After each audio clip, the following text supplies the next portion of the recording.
பெண்ணே சேலை நெய்வேன் கண்ணே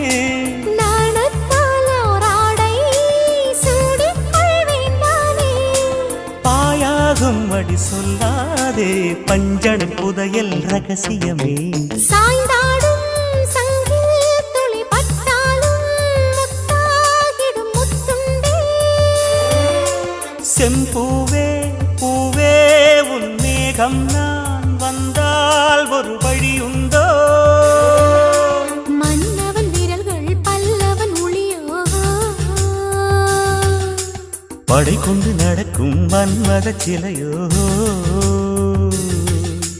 இமைகளும் உதடுகள் ஆகுமோ